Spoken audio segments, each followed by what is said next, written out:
My name is Celeste Hayes, and I am 27 years old. This is the story of how I was betrayed, humiliated, and abandoned by the man I loved, only to rise stronger than ever. I had dreamed of my honeymoon for years, imagining a romantic getaway filled with love and happiness. Instead, I stood there, my heart racing, unable to believe what was happening. "How dare you do this to me?"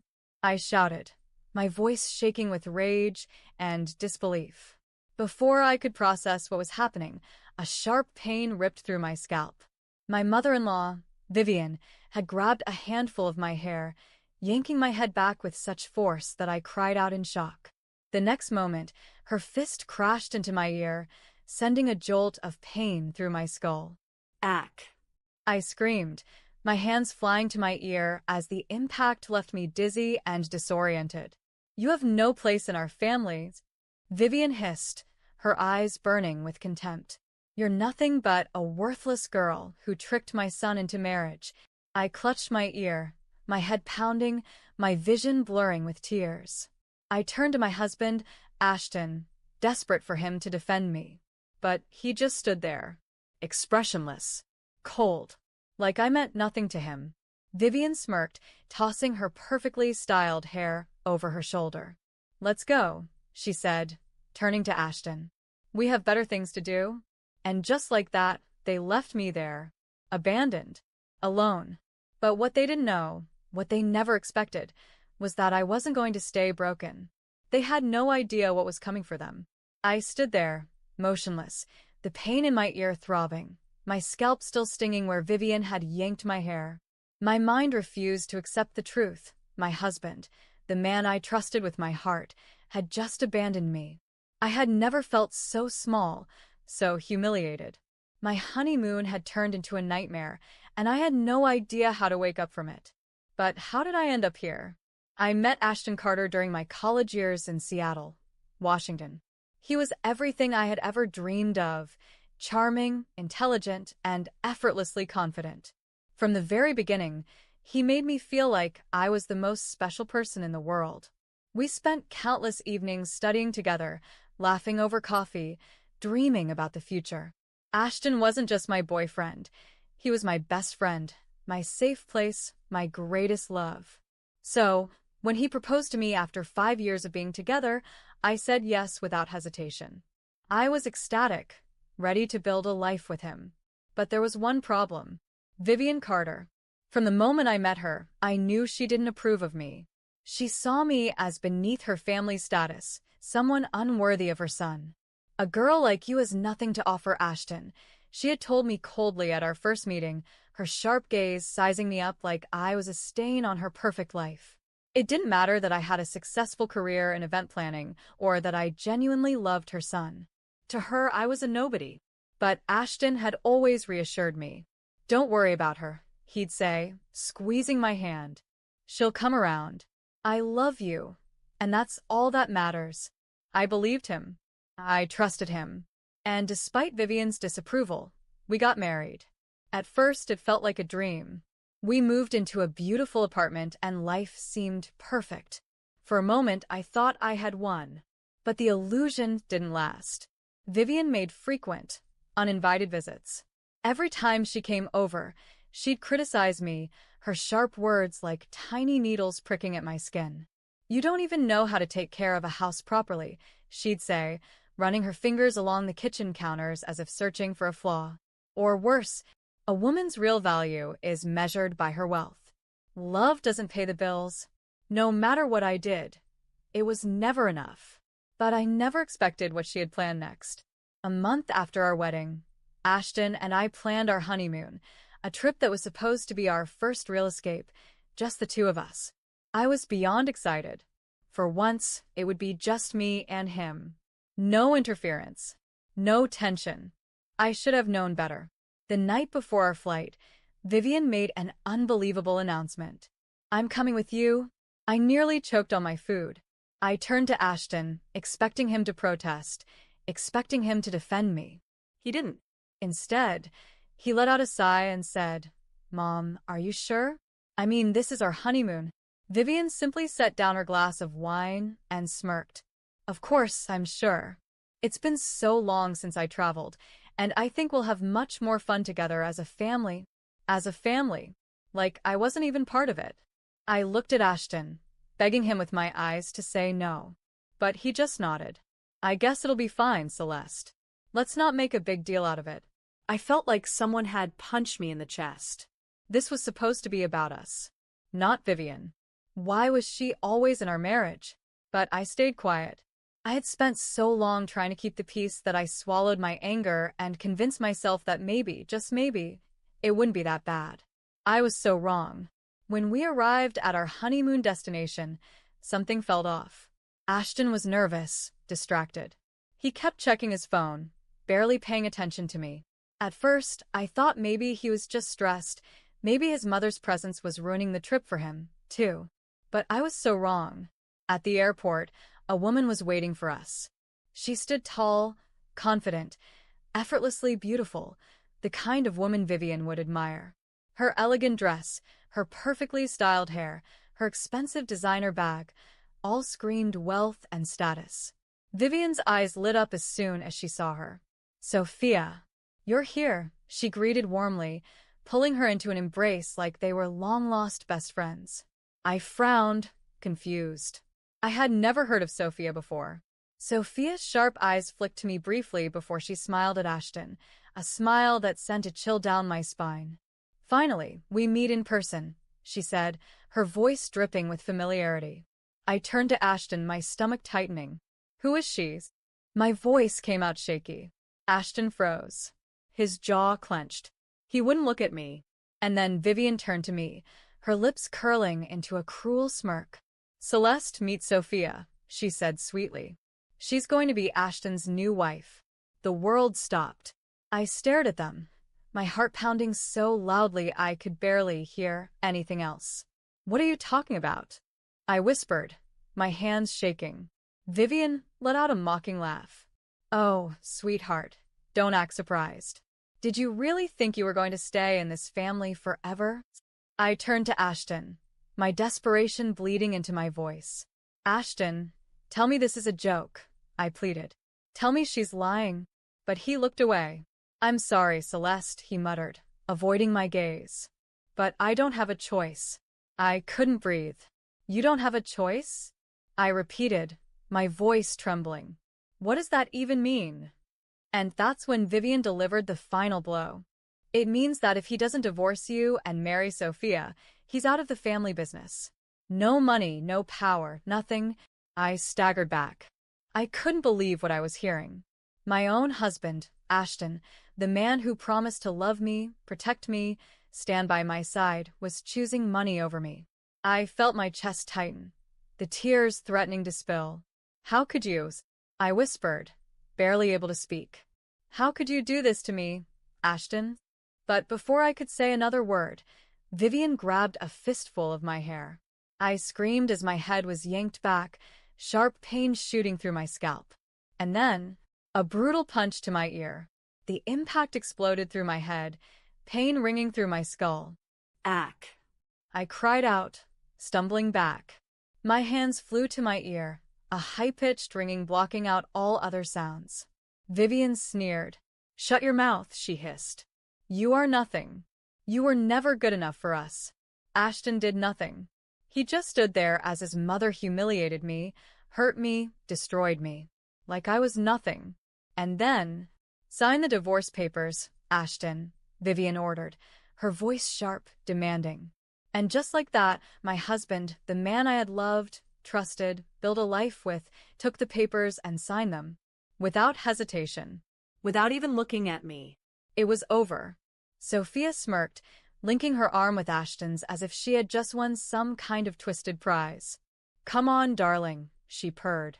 "We have a wedding to plan."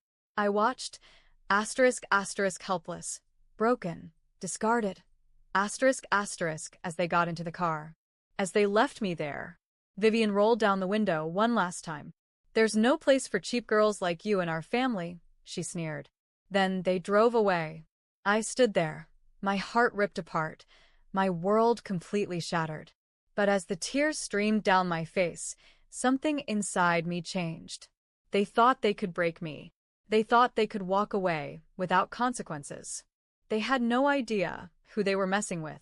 I stood frozen, watching the car disappear into the distance, taking my husband, my marriage, and everything I thought my future would be with it. A dull ringing filled my ear where Vivian had punched me. My scalp throbbed from where she had yanked my hair. I felt numb, empty, completely alone. How did my life come to this? I had married Ashton believing he loved me, believing we would build a life together. But in the end, he chose money. I was nothing to him. Tears blurred my vision, but I refused to let them fall. Not here. Not now. I would not break. But I had nowhere to go. With shaking hands, I reached for my phone. There was only one person I could call, my younger brother, Theo. The moment he picked up, his voice was sharp with concern. Celeste? What's wrong? I opened my mouth to speak, but no words came out. Instead, a choked sob escaped. Celeste? His tone darkened with worry. Where are you? What happened? I inhaled shakily, forcing the words out. He left me, Theo. My voice broke. Ashton left me for someone else. Silence. Then, in a low, controlled voice, Theo asked, "Where are you?" I gave him the address, barely able to hold the phone steady. "Stay right there," he ordered. "I'm coming to get you." The call ended. For the first time since this nightmare began, I allowed a single tear to slide down my cheek. Not because I was weak, because I knew that was the last tear I would ever shed for Ashton Carter. By the time Theo arrived, I had collapsed onto a bench outside the airport, staring blankly ahead. The moment I saw him, the reality of what had happened crashed down on me. The betrayal, the heartbreak, the humiliation of being thrown away so easily. Theo crouched in front of me, gripping my shoulders. "Tell me everything." Through my sobs, I told him everything. How Vivian had orchestrated everything. How she had found a wealthy businesswoman for Ashton to marry. How Ashton had signed the divorce papers in front of me. How they had left me standing there, completely alone. Theo's jaw clenched as he listened, his hands tightening into fists. "That bastard," he growled. "That absolute bastard." I wiped my face, my voice hollow. "What am I supposed to do now?" I whispered. "He destroyed me, Theo. He took everything from me and walked away like I was nothing." Theo took a deep breath, his expression dangerously calm. "You're not going to sit here and cry. That's for sure." His eyes burned with determination. "You're going to fight back." I frowned. "Fight back? How?" Theo's gaze darkened. "We're going to find out everything about Vivian, Sophia, and Ashton. There's no way they're as perfect as they pretend to be. You think a woman like Sophia just magically appears, and Vivian suddenly decides she's the perfect daughter-in-law? Something doesn't add up." For the first time since this nightmare began, a spark of hope ignited inside me. He was right. Vivian had planned this too perfectly. There had to be something, some weakness, some secret, and we were going to find it. Theo didn't waste a second. The moment we got to his apartment, he was already on his laptop, making calls, pulling every string he had. "I know a guy," he muttered, scrolling through his contacts. "A private investigator I worked with on a case last year. If there's dirt on Vivian, Sophia, or Ashton, he'll find it." I sat on the couch, still numb, my body running on autopilot. How had my life fallen apart so quickly? Just days ago, I had been planning a honeymoon with my husband. Now I was sitting in my brother's apartment, plotting revenge. But I wasn't the same Celeste anymore. Something inside me had shifted. I wasn't going to cry over Ashton. Not anymore. I was going to make them pay. Within an hour, the private investigator, Damon Wade, was on the case. "I'll dig into Vivian's business, Sophia's past, and Ashton's finances," Damon said over the phone. "Give me a week." A week. For 7 days, I waited. I didn't eat much. I didn't sleep. My mind was too restless, too angry, too focused on what was coming. Theo stayed with me the entire time, making sure I didn't fall apart. "You okay?" he asked one night as we sat in the living room. I stared at my tea, my expression blank. "I will be," I said. "Once I destroy them." Theo smirked. "That's my girl." On the seventh day, Damon called. You're going to want to hear this. Theo and I met him at a quiet diner on the outskirts of town. Damon slid a thick folder across the table. I opened it, and my breath caught in my throat. Vivian wasn't just running a business. She was running an empire built on fraud, illegal dealings, and smuggling. Sophia? She was involved, too. Her entire fortune was tied to dirty money. But the most shocking part? Ashton knew everything. He had been helping them cover up their crimes for years. I felt my hands shake as I flipped through the evidence. "He was involved this whole time," I whispered. Theo nodded grimly. That's why Vivian was so confident. She knew Ashton wouldn't refuse her, because he was already deep in it. If he stepped out of line, she could destroy him, too. A slow, cold anger settled inside me. All those years, I thought I was building a future with a good man. Instead, I had been living with a liar. Theo leaned forward. "Celeste, it's time we take this to the authorities." I stared at the documents, my heart pounding. This was it. My chance to make them pay. I took a deep breath and nodded. "Let's do it." Theo wasted no time. The moment I gave the go-ahead, he contacted his trusted legal connections and provided the police with all the evidence Damon had uncovered. By the end of the day, a plan was in motion. The authorities set up a raid to catch Vivian, Sophia, and Ashton red-handed. Their illegal business dealings were tracked to a warehouse outside the city, where they met with their criminal partners. "Once they're inside, we move in," one of the officers explained to me. I nodded, gripping the steaming coffee cup in my hands, my heartbeat thundering in my ears. I wasn't scared. Not anymore. I was determined. Vivian had stolen my husband. Sophia had taken my place. Ashton had betrayed me in the worst possible way. And now they were about to face the consequences. I stood beside Theo in an unmarked car, parked at a safe distance from the warehouse. It was a cold, quiet morning. The air was tense. Then, a sleek black car pulled up to the warehouse entrance. Even from a distance, I could recognize the figures stepping out. Vivian. Sophia. Ashton. Sophia walked ahead confidently, her expensive heels clicking against the pavement, while Vivian whispered something to her. Ashton trailed behind them, looking anxious. Theo muttered beside me, "They have no idea what's coming." I watched as they entered the warehouse, the metal doors slamming shut behind them. 3 minutes later, it began. A sudden explosion of sirens. Dozens of officers stormed the warehouse from every entrance, shouting commands. Through the surveillance footage on the monitor inside the police van, I saw it all. Vivian's eyes widened in shock. Sophia froze in place. Ashton looked around in a panic, realizing they were trapped. They tried to argue, but it was useless. Handcuffs clicked around their wrists within seconds. Sophia screamed in protest. Vivian's face twisted in rage. Ashton? He just looked terrified. For the first time since he betrayed me, I saw real fear in his eyes. And I felt nothing but satisfaction. Hours later, I was sitting in the police station when an officer approached me. "Would you like to speak with them before the trial?" I hesitated, but then I nodded. I wanted to look them in the eyes one last time. Theo gave me a warning look. "Don't let them get to you." I took a deep breath before stepping into the holding cell area. Ashton stood up immediately when he saw me. His expression? Desperate. "Celeste, you did this," he shouted. I crossed my arms. My voice was steady. "No, Ashton. You did this to yourself." His face twisted in frustration. "You don't understand. Vivian forced me into everything. I had no choice." I let out a short, bitter laugh.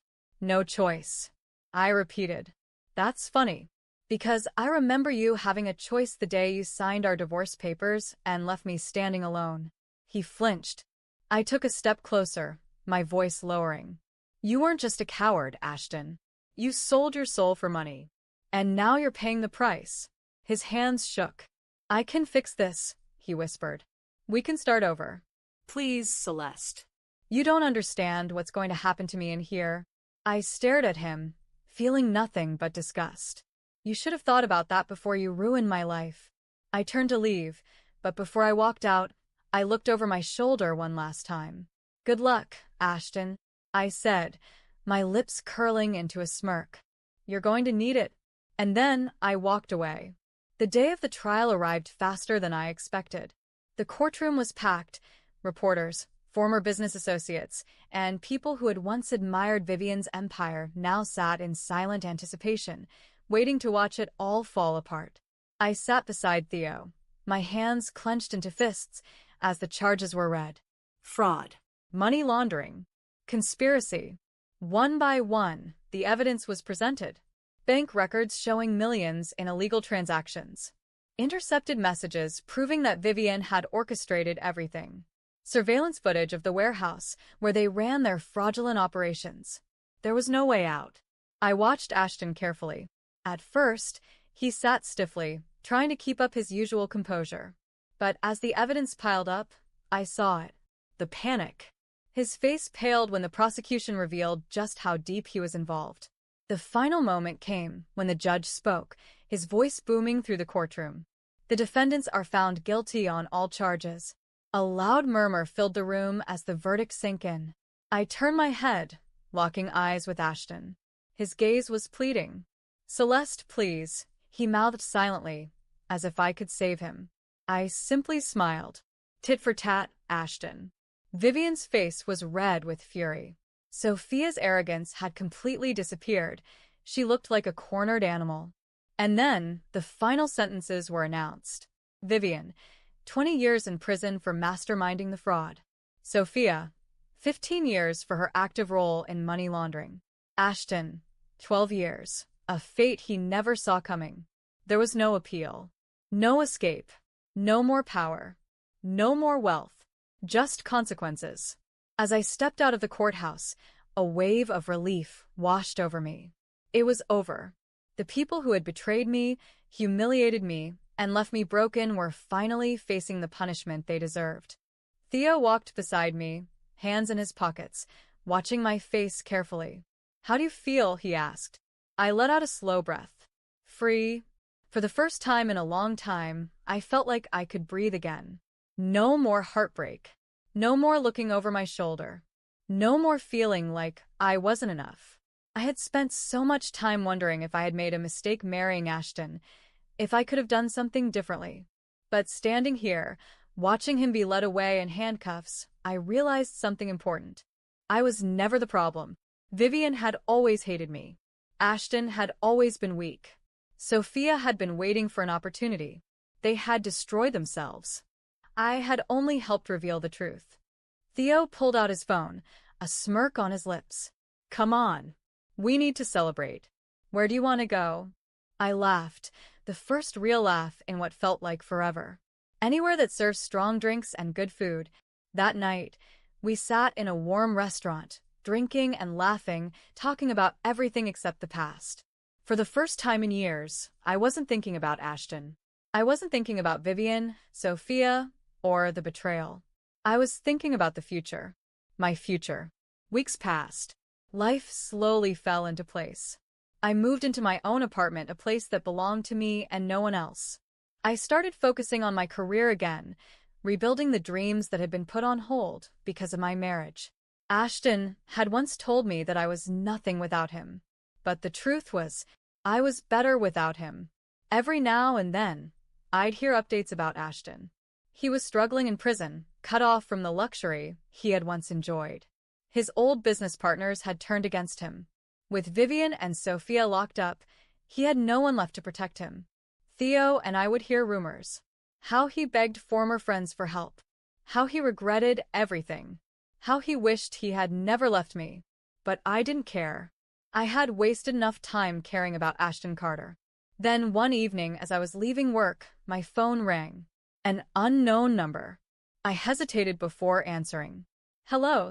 There was silence. Then, a voice I hadn't heard in months. Celeste, it's me. I stopped walking.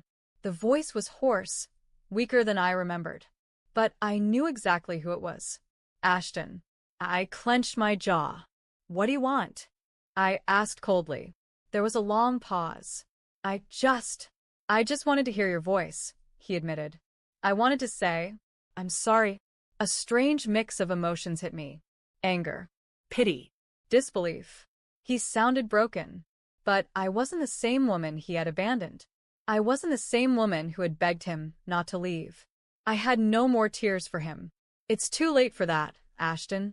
He sighed. And for the first time I could hear it. Regret. I lost everything, Celeste. I closed my eyes, gripping the phone tightly. You lost me, I said, my voice calm. And that should have been enough to stop you from making the choices you did. He didn't respond. He knew it was true. After a long silence, he finally whispered, Do you think we could ever fix this? I almost laughed. Fix this? After everything? I shook my head. No, Ashton. We're beyond fixing. Before he could say anything else, I hung up. And just like that, I closed the last door to my past. From that day forward, I never looked back. I had survived. I had won. And now, I was finally free. Thank you for reading this incredible journey of betrayal, strength, and revenge. If you enjoyed the story, don't forget to like this post to show your support.